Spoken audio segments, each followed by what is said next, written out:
Making Maple Syrup by Aidan Moeller, New Horizons, Blue Earth County. When to collect sap.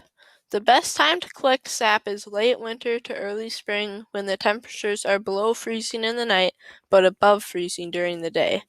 This temperature change causes a pressure gradient in the tree that causes the sap to flow.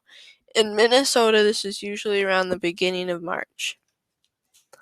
Identifying your tree. The best tree to tap is a sugar maple because their sap has the highest concentration of sugar, though any type of maple tree will work.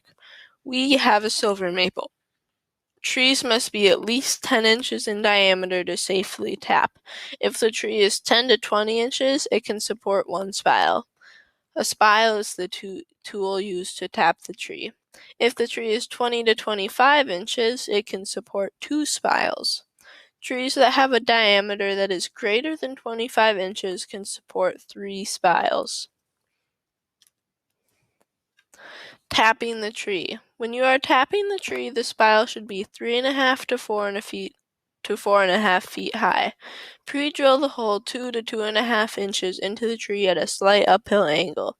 Gently tap a spile into the tree using a hammer. Collecting your sap.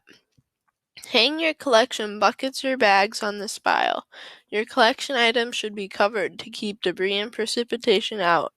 When you have collected your sap, store it in a cool place and the sap will keep for 7 to 14 days.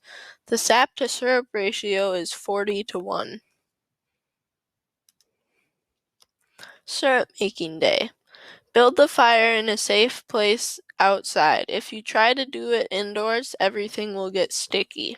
You can use a propane burner if you wish, but I find that if you use a wood fire, you get a nice smokiness to the syrup that makes it delicious. Make sure you have time for this process. It took us about 1 hour per gallon of sap to evaporate.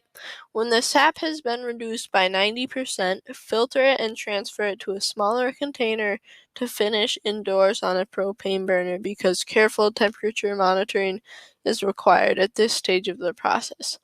Bring the sap back to a boil on the stove and using a cooking thermometer, monitor the temperature. When the temperature has reached 220 degrees, you will have your maple syrup.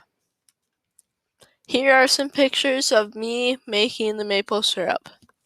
In the first picture on the far left is a picture of me and the wood fire boiling down the syrup in the first stage of the process.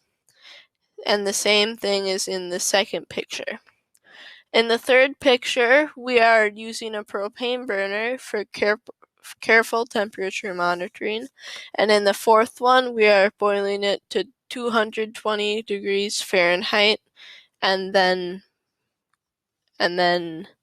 having our syrup. I'm Aidan Moeller from Blue Earth County, and I hope you enjoyed my presentation. Goodbye.